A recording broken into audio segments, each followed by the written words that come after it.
Morant with a running start. Elevates. Oh, it dunks. Oh, my goodness. Tie game in overtime.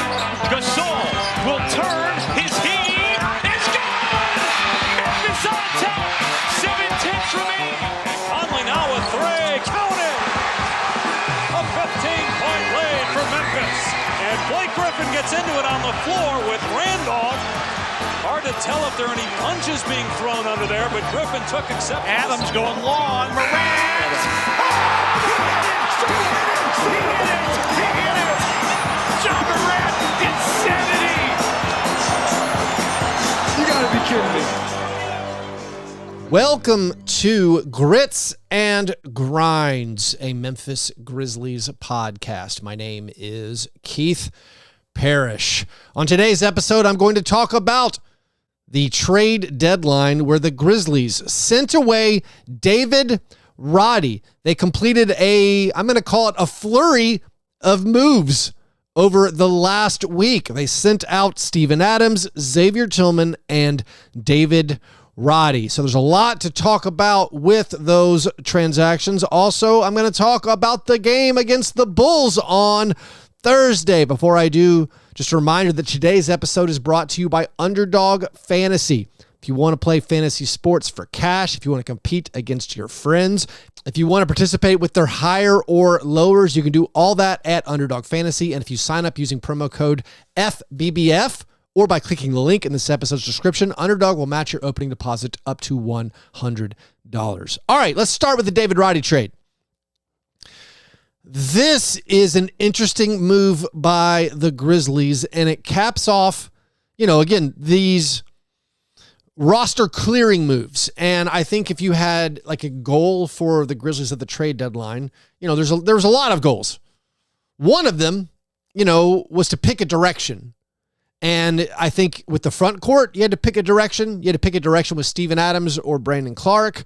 You had to pick a direction also with the wings on the team. I said it in yesterday's episode where I talked just specifically about the Xavier Tillman trade. I've said it on other shows I've been on talking about the trade deadline. When people are like, what are the Grizzlies going to do at the trade deadline? I'm like, well, they got to pick for next year. You can't have all of Roddy and Zaire and Conchar and LaRavia and Derrick Rose, those five guys, you can't have them all back. And so they took care of that. They got rid of one of them. Now, I think it's mildly surprising which one they chose to get rid of, but they did at least clear the deck. They cleaned up the roster a little bit. They created these roster spaces you needed to add Gigi Jackson onto the regular roster. By the way, Gigi Jackson signed his contract. He's going to be on the team for the next 3 seasons after this one. So a great bit of work there. They also, used the resulting two-way spot that opened up to sign Trey Jemison. That's breaking news on Friday morning. The Trey Jemison, as we sort of thought might happen, is now given a two-way spot. So they cleaned up their roster with these moves. Now, the other goals, I think, for this Grizzlies team, is to clean up the roster. It was to address some luxury tax concerns going forward. It was to give the team some options, some versatility on how to build up their roster in the offseason. They did all those things. Now, another goal for this trade deadline was to get better for next year. I'll come back to that. We did not do that. And maybe we can, but like that, so far, the grade on that one is incomplete. But David Roddy was traded for a pick swap. Basically, he was also traded for Chimezie Metu, who has since been waived. They waived Metu so they could sign Gigi Jackson to his deal. They also bring back former Grizzlies player, former two-way contract success story, Yuta Watanabe.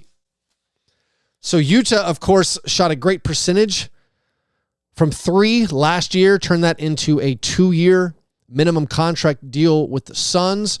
Yuta has a player option for next year. So they actually traded Roddy for a guy who has money going in to next season. Now, maybe there's a chance Yuta denies that player option or turns it down and becomes a free agent. Who knows? But right now, they've added more money onto the books for next year. I'm going to say my prediction, like with all these trades, I don't think the players they got back in the Xavier Tillman trade, in the David Roddy trade, are players the Grizzlies care about. I don't know if they're actually interested in Lamar Stevens. When they traded for Chimezie Metu and Yuta Watanabe, I'm not sure they're actually interested in those players. I think those are just salaries. They're matching salaries. I don't think they're part of the long-term plans. Of course, you can always use a guy who can make a three in Utah, but Utah was not playing on the Suns where they needed depth. He did not play on the Nets a lot last year when the Nets were bad. They're just flat out bad team post-trade deadline last year. He couldn't get on the court. I don't think Utah really is going to help the Grizzlies that much. Maybe I'm wrong there. But I don't think they traded specifically for Utah. They just said this is the matching salary for getting this pick swap and for getting rid of David Roddy. Like the David Roddy deal, it's essentially a salary dump. You can paint it as like, oh, no, we got this pick swap. The pick swap is unlikely to occur. The odds of them getting anything from this are not very good. They basically, again, they cleared out their depth. And also speaking to my thought that, they weren't that interested in actually getting, Yuta Watanabe. It was basically just that his salary worked to make this deal happen. Like if they wanted him, they could have signed him in the offseason. They didn't. They signed Derrick Rose on a minimum. They could have signed Yuta Watanabe to whatever they wanted. But again, maybe Yuta's part of our long-term plans. I'm saying probably not. But the Roddy deal and the pick swap, it's pretty much a salary dump. It's just unloading a player, clearing up your roster without having to pay anything to get rid of that player. I think a lot of people are like, why did they get rid of Roddy? Why not LaRavia? Why not Zaire? Why not Conchar? I mean, I think they're all different answers for each one. Like Conchar, man, he's back on those jitty ways. He's like locked in now. Conchar's playing really, really well recently. But I think the simple answer is Roddy is a player that a team would give you something for / they wouldn't make you pay to get rid of. I think there's a high likelihood the Grizzlies canvassed the league and said, does anybody want Jake LaRavia? And I think the league said, no, thank you. I mean, maybe not. Maybe they still have some hope in the ceiling of Jake LaRavia. He, of course, has barely played. And so, maybe there's still some upside to Jake LaRavia. I think Zaire Williams has a higher ceiling still than David Roddy. That's the reason you would keep him around. I think David Roddy, I think people have said this and I agree with it, had a higher floor than those guys, but his ceiling not very high. And David Roddy, not very good. And I'm honestly a little surprised how much of my social media feed has been people kind of excited that we salary dumped David Roddy. I thought I was in the minority thinking that David Roddy wasn't that good. Like David Roddy can't make shots. I saw Chris Harrington put this thing out. It's a great stat where of all the players in the NBA who've attempted at least 200 field goal attempts, a minimum of 200 field goal attempts, Xavier Tillman had the worst true shooting percentage. Of all the players, if you raise it to 300 field goal attempts, well, now David Roddy has the worst true shooting percentage. And the difference between Tillman and Roddy, of course, Tillman has a low true shooting percentage because he's shooting these career lows from the field and from the foul line. And also he's a really good defensive player. He's a defensive player. Roddy is not a very good defensive player. Roddy's strengths are offense, and he's not very good at it. So I understand them moving on. But when I say this is a salary dump, and I guess I should further explain why this pick swap is unlikely to occur. The pick swap with the Suns is the 2026 first-round draft pick of the Suns. They've already traded this pick away twice, basically. They pick swapped it with Washington, and then they pick swapped it again with the Magic. They've now done it a third time. It's sort of like they're mortgaging out these first-round picks to pick up assets and players. So now the Grizzlies get this pick. They get the worst of the Suns, Magic, and Wizards pick if the Grizzlies have a better record than all three of those teams. So it's a pick swap of the worst of three picks. So, again, statistically, the probability says you're not ever getting this. Let's walk ourselves through it. What are the odds the Grizzlies have a better record than the Suns, Magic, and Wizards in 2026? I don't know. Best case scenario, you're like, hey, man, we got Gigi and Vince coming on. We have this awesome young core, of course, of Ja and Desmond and Jaren. let's say we finish as the 2 seed in the West again. We pick like 25th, 26th. Maybe we have a better record than the Suns. The Suns went all in for like this year. So in 2 years, Durant might be gone or he's super, super old. And, hopefully we're better than them. And like the Magic, yeah, they're an up and coming team, but like maybe they just kind of cap out as like an okay playoff team. And the Wizards, maybe they're still building up and they're not very good. So like you could imagine, I could imagine thinking, all right, yeah, we might have a better record than those guys. But even if you have a better record than all three of those teams, you're still only moving up to the worst of those 3 picks. So like in this, again, best case scenario, say you have like the 25th, 26th pick. Let's say the Magic are like the 7th seed in the playoffs that year, or the Suns are like the 7th seed in the West. All right, so you're moving up from like 25th or 26th to like 20th or 18th. That's the best case scenario.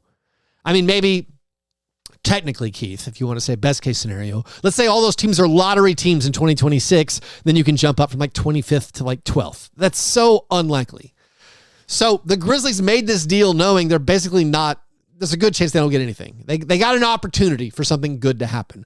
Can they take this pick swap and further deal it somewhere else? Of that, I have no idea. It's not much. If you want to call it a first round pick swap, that is not really what it is. We don't have a term for this yet. Pick swap is I get the better of your pick or my pick.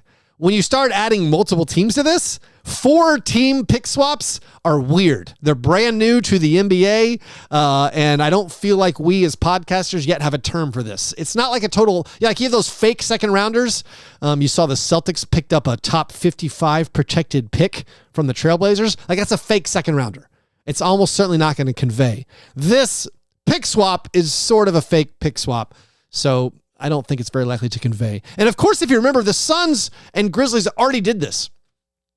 The Grizzlies gave the Suns this offseason 3 second-round picks for a 3-way pick swap with the Suns and Wizards for 2024 and 2030, where the Grizzlies could swap the worst of those 2 picks if, in fact, the Grizzlies had a better record than the Suns and the Wizards. Now, that's out the door. The Grizzlies are going to have a worse record than the Suns this year. So the 2024 3-way pick swap already out the door. Now we have to cross our fingers. We have a better record than the Suns and the Wizards in 2030. Now you look at what the Suns have done. I think they've done a pretty good job at, for lack of a better term, mortgaging their future picks that they already traded. Like they've already traded these picks and now they're getting more out of it because the Grizzlies gave them these 3 second-round picks in the offseason. The Suns used 3 second-round picks in this deal on the trade deadline to pick up Royce O'Neal. I mean, as a Grizzlies fan, would you rather have Royce O'Neal or this bizarre chance to maybe improve your draft pick in 2030? I think that's a fair argument. I don't know. But whatever it is, sayonara, David Roddy. He's now going to go join the Suns. We'll see if, in fact, he's a part of their rotation at all. And the Grizzlies bring in Yuta Watanabe and, of course, pick up roster flexibility. Now, I said, the goals for the Grizzlies, and if you want to pat yourselves on the back or pat the Grizzlies on the back and say, good job, front office, the goals of the Grizzlies, you chose a direction. That's good. All right. It seemed weird to have 2 centers for next year, both making $12.5 million, where you weren't sure what their health was going to be for either one. So getting 3 second-round picks for Steven Adams makes a ton of sense. I think that's a good job there. You had to clear out the wings on the team. You started doing that with getting rid of David Roddy. You also wanted to have some wiggle room under the second apron and clear up some luxury tax space, roster versatility going forward. You did that. Good job. But the thing I said they did not do was actually get better for next season yet. They haven't done that yet. And I will say the biggest concern I have about what the Grizzlies did at the trade deadline is, in my mind, they have opened up an avenue for themselves to kind of cheap out when it comes to next year. Like, they waived the Oladipo contract, so they totally cleared off what was going to be Steven Adams' money for next year. Trading Xavier Tillman, okay, you don't have to re-sign Xavier Tillman. They did not trade Luke Kennard. They kept Luke Kennard. My hope would be now that you bring Luke Kennard back. But the problem, the potential problem, and maybe I'm just paranoid being worried about this. The potential problem, the way I see it, is you've started shedding that money. You've gotten to where you're probably going to be able to stay under the first apron, which has some competitive advantages if you stay under the first apron. But also, what if this offseason the Grizzlies just decline Luke Kennard's team option, and all of a sudden you're like looking at the Grizzlies and saying, oh, they're actually going to totally stay out of the tax. And they might spin it as, all right, we got rid of Luke Kennard and we traded away one of Zaire or Contra in the offseason. Now we're under the tax. We can comfortably, use our full MLE to bring in a free agent. And then, of course, what if they don't? What if they say, oh, yeah, the right deal just wasn't out there, so we didn't sign anybody. But we're under the luxury tax. And in my mind, in this nightmare scenario, which is a thing that maybe only weirdos like me worry about, the Grizzlies have hurt themselves on the basketball court. They have made themselves actively less competitive because they're worried about their payroll and because they don't want to pay luxury tax. And my greatest fear is that the Grizzlies do this and do not pay tax and do not pay through the nose to be a contender. Because if the Grizzlies don't have the willingness to pay luxury taxes and to spend a lot, they're never going to be a serious contender. So maybe I am way out in the weeds being paranoid about this, but this trade deadline set up that as a potential outcome. If they traded for somebody making money into next year, if they made a swing to bring in Royce O'Neal or whoever it is who has money tied up for next year, I'd be like, all right, cool, man. Looks like we're going to spend. We're going to spend. Now, they've given themselves an off-ramp to say, all right, we not only got out of the first apron and the second apron, we actually totally got out of the luxury tax. And that's not something this team should be doing. Now, they brought back, the players they brought back who are still on the roster. Yuta Watanabe, who you're familiar with. Again, my memory is he led the NBA in three-point percentage last year. He's a Conchar light in my mind. And maybe he can help you on the basketball court. They also brought back Lamar Stevens. Now, they could still waive Lamar Stevens before this season is over. Maybe they want to get involved in the buyout market. There's some sort of interesting players in the buyout market, but I don't think so. I mean, maybe they actually brought in Lamar Stevens just to get a look at him this year. I think the interesting thing about Lamar Stevens, and I'm no Lamar Stevens expert, but based on my vague impressions of him, and then looking at his stats and watching some highlights of him this morning, he's like a better David Roddy. He's very similar. He's like a very stout 3, maybe small 4, who isn't that great. So, it's a very similar, he's Roddy with better defense. Maybe less polished offense, but better defense, and he's a little bit taller. So maybe they actually want to check him out and see what he can bring to the team. But the roster right now, the players on guaranteed deals for this year, you have, of course, Ja and Dez and Marcus and Jaren, and then Brandon Clark, Santi Aldama, Luke Kennard. You have Derrick Rose, John Conchar, Jake LaRavia. You have your 2 young guys who you've promoted from their 2-way deals to regular deals in Gigi Jackson and Vince Williams Jr. Then you have Zaire, and then you have Yuta Watanabe and Lamar Stevens. Now, looking into next year, I think it's interesting that, the only contract of those that doesn't go into next year is Lamar Stevens. So looking into next year, you say that 15th roster spot. If they don't do anything else, that's your lottery pick. That's whoever you're drafting in the first round. If Yuta declines his player option or if he gets traded in the offseason, which again, they're probably going to trade some of these guys in the offseason. They have to bring in a center. You have to have a big on this roster. But that could be those players, the 14 guys we have right now, minus Lamar, plus a lottery pick, that could be your team for next year. I'd assume they bring in some form of center. And, of course, they do have options to trade a lot of these guys still in the offseason. LaRavia, Conchar, Luke Kennard, all those guys are going to be very highly, I think, available, and the Grizzlies will be looking to really capitalize on, what's going to be their window for the next 2 seasons. They have a very clear window. I don't talk about this a lot, but it's worth mentioning again. that you look at the Grizzlies' real big opportunity for success based on salaries and having to eventually pay Jaren. If you go to keep Jaren, like 3 years from now, he's going to make an unbelievable amount of money. And then the luxury taxes are going to be so punitive and so hard. Like, it's a very real chance that Jaren leaves in 3 years. Like, Jaren being on the Knicks in 2027 is not outlandish. The Grizzlies have these next 2 years where Jaren's contract is a bargain, and you have Bane and Ja signed. And then, of course, now we have Gigi and Vince under contract. So you have the next 2 years where you really want to be competitive and hopefully try to win a title in those 2 years. It's going to be harder. I mean, it's not going to say they can't extend the dynasty.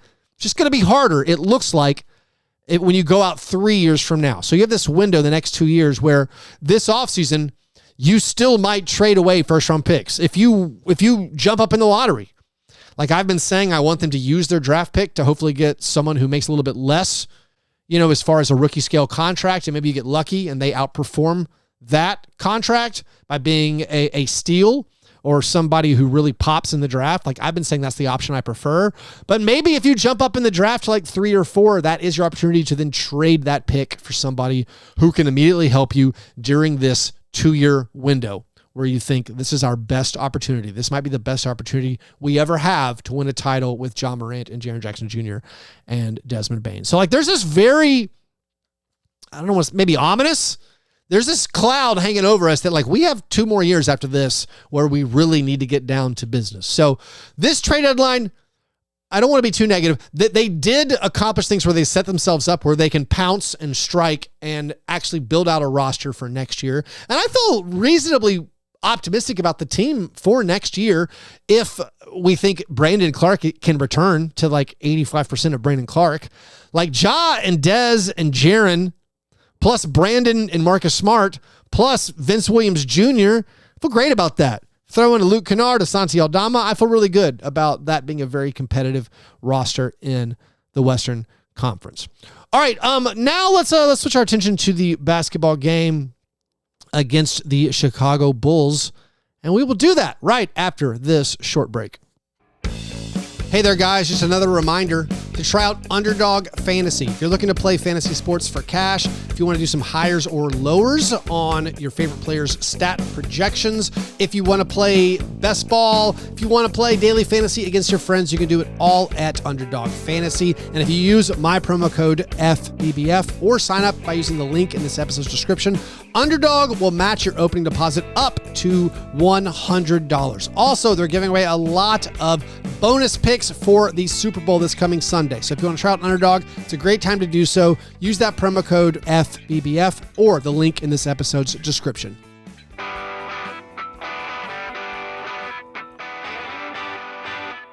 All right, the Grizzlies and Bulls played on Thursday night. Trade deadline games are sometimes very, very odd. This one wasn't so much. Not a lot of players really involved in the trade deadline for either team, so no one had to sit out weird players. I mean, weirdly, Luke Kennard was sick. Wasn't traded, just wasn't available. Apparently, he had an illness. But Jaren Jackson Jr. returned from injury, played in this one. The Grizzlies got to start, like some of their okay players. You had Vince and Jaren, Conchar again, Santi Aldama. Scottie Pippen Jr. got the start in this one. And there's a lot of positives from this game. The Grizzlies were ahead for most of it. Unfortunately, they lost the lead in the fourth quarter. The Bulls outscored them badly in the fourth quarter.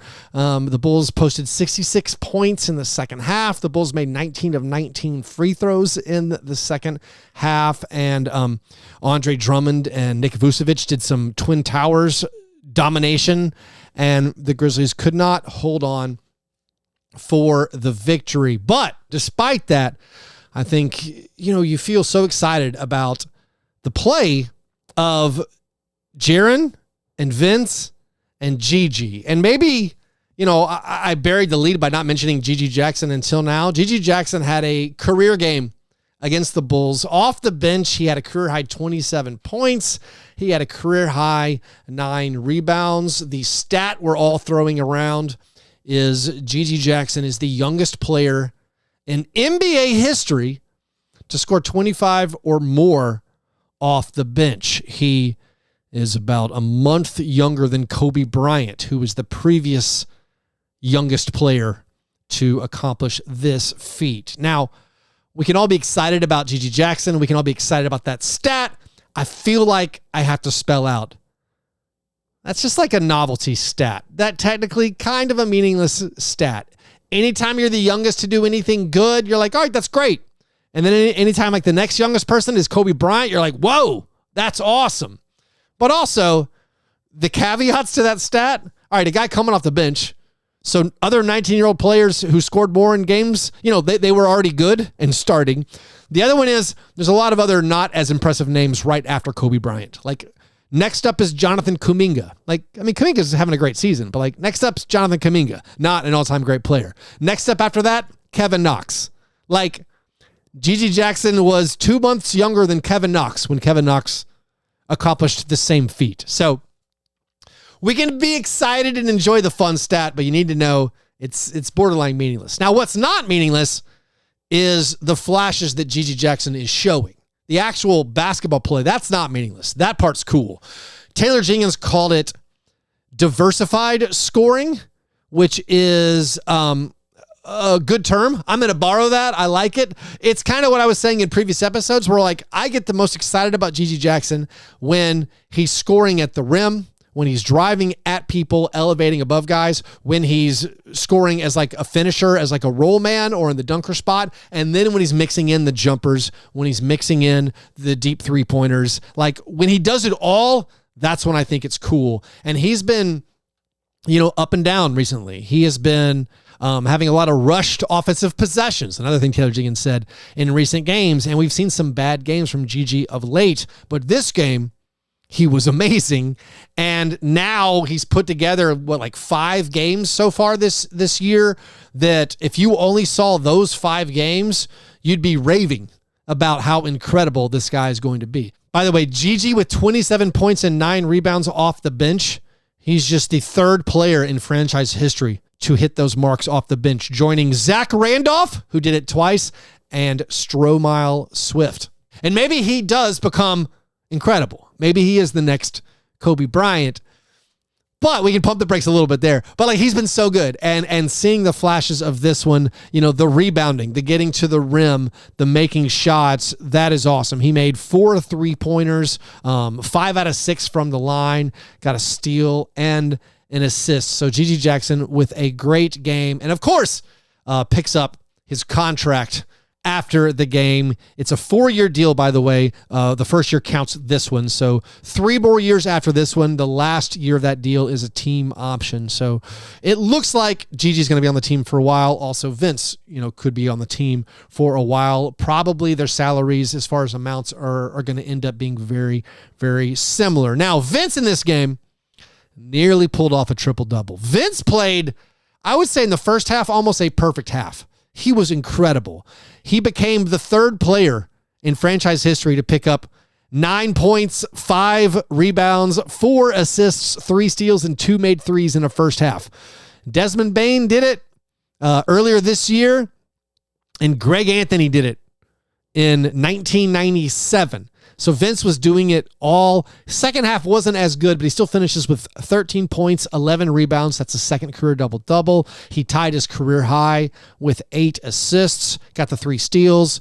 Only turned the ball over 1 time, which is good. He'd been very turnover prone the last couple of games. He made 2 out of 5 threes. An incredible basketball game from Vince Williams Jr. Jaren, he scored 28 points. He put together a really good shooting guard line.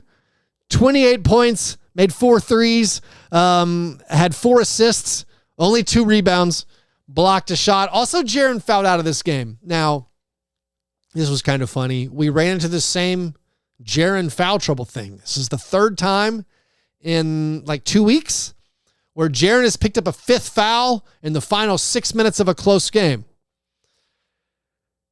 Jaren came out of the game. It was tied 95-95.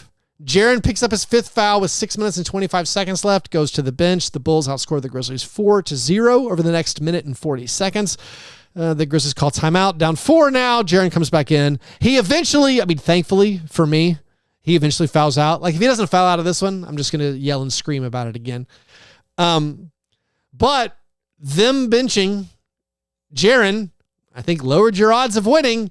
This one was not as bad as the previous, the Pacers game and the Kings game. Like all of these circumstances are not the same. And I think there is context to when you pull a guy with 5 fouls. It's not black and white for me, like always leave him in or anything. Like this one, you'd been ahead for most of the game. Your other players, like Jaren's teammates, were all playing pretty well. Like Scottie Pippen Jr. was having a great game. Vince playing great. Like I said, Gigi having a great game. Santi's playing well. You don't feel maybe as nervous or as shorthanded as you do sometimes. You're like, listen, I can get away with benching Jaren for a few minutes and it won't cause the game to be lost. I think that's different than like the Pacers game. The Pacers game, you were more shorthanded. You'd been down. You were on a run to cut it to 3. In my mind, pulling Jaren with 6 minutes left when you cut it to 3, that was a terrible decision. I thought that was pretty clear cut. You have to leave him in. Like we're trying to come back and win. And then the one against the Cavs, that was within the last 4 minutes, and that was just dumb. And by the way, after the game, thanks to newest Patreon supporter Dave, who tipped me off to this. After this game, Taylor Jenkins said he made a mistake by pulling Jaren out in that previous game. This is the first time he acknowledged that it was wrong. Although I'll say, I think he might have couched it, I think I might have made a mistake. Whatever. I'll take it. Apology accepted. Now showing me you've learned and change your behavior going forward. But those 2 games, they put out Jaren, it was, I thought, especially egregious. This one, I would not have done it personally, but I understood it more. Oh, and by the way, you still lost the game. So we don't have a lot of evidence that saving Jaren is a useful winning strategy. So far, that has not been the case. Of course, Jaren, for his part, stopped fouling everybody. Stopped committing so many illegal screens. The Scottie Pippen game, I should point out, 15 points, 6 assists, 1 monster block shot of Kobe White. He made 3 out of 4 threes. His 3-pointers continue looking so good. He's got a great looking form. So that was, I thought, a positive thing, seeing his play as he gets to start. Gilliard came off the bench. Also, Uwoma came off the bench. Trey Jemison, he played. He did not score. He did get 2 steals. Aldama had 15 points, made 3 threes. As a team, the Grizzlies made 18 3-pointers. I mean, they're still draining threes. This 3-point barrage since the calendar turned, still going on, somehow still not leading to wins. And now the Grizzlies have lost 7 in a row. And maybe that's another reason I would have left Jaren in. Like, you've lost 6 straight games. It's a tie game with 6:25 left. Just leave Jaren in. I always say, what's the worst that can happen? You lose? Well, you lost. The Grizzlies have lost 7 in a row, and unfortunately, I think it's now time post-trade deadline where you actually have to keep an eye on the Tankathon standings. And I don't know if organizationally they're going to run the rotations that maybe maximize losing. Because, of course, Jaren, is good and he's going to play and he's going to compete. And Vince is great. He's a competitor. And then you're getting Marcus and Desmond back after the All-Star break. So it's going to be hard to lose out. But as I like to say, we live in a fallen world that rewards losing. And as an organization, you need to keep your eye on those reverse standings, because I think staying with one of the 6 worst records, it's going to be good for business. Like, that gives you a 37% chance of jumping up into the top 4. And that, of course, increases your odds of maybe drafting a difference maker. And, of course, it keeps that avenue open to jumping up and then maybe being able to trade that pick if that's the path you choose to take. So I don't advocate losing on purpose, but unfortunately, we have to be realists. We have to play in the world and with the rules that have been set up. And that means keeping track of exactly where you land in the lottery standings. And with that, I think we can wrap it up. Of course, I already did an episode talking about the Steven Adams trade. I did an episode, very quick episode, talking about the Xavier Tillman trade. If you haven't checked those out, you can get my full thoughts on that. And I guess just to summarize, the Grizzlies traded Steven Adams and got rid of his salary for 3 second-round picks. So, like, all right, very defensible, very good bit of probably team building there. You moved on from Xavier Tillman for 2 second-round picks, and that also had the benefit of clearing up a roster spot, which you then used, to give Gigi Jackson a contract. You traded David Roddy for an outside shot at a first-round pick improvement. Maybe we can call it like a first-round pick boost. So you traded Roddy for Yuta Watanabe and a hopeful first-round pick boost in 2026. And then, of course, you gave Gigi his contract. You promoted Trey Jemison off of that 10-day contract and gave him a 2-way deal. This is a 2-year, 2-way deal, or there's a team option for next year. So the Grizzlies have team options now on Scottie Pippen Jr. and Trey Jemison on 2-way deals for next year. And frankly, from what I've seen of those two players, that seems like pretty good depth. Like, these are guys who can maybe help you with actual NBA minutes. They're not just developmental projects. They're guys who can step up and actually play minutes for you when needed next season. So that's a nice bit of business there by the Grizzlies. And with that, I say thanks for listening to the episode. If you want to get bonus content, if you want to join my Patreon Slack, do all that at patreon.com/fastbreakbreakfast. Please subscribe to the YouTube channel if you don't do that. Nashvillians, or people who live in Middle Tennessee, keep an eye out for the next Grizzlies watch party. It'll be Friday, February 23rd. That's 2 weeks from today. We'll be at Noble's Beer Hall. I'll be giving away a lot of Grizzly stuff because we got to empty out the old prize cabinet. All right. Thanks again for listening. Hope you guys have a great weekend. I'll talk to you soon. Go Grizz.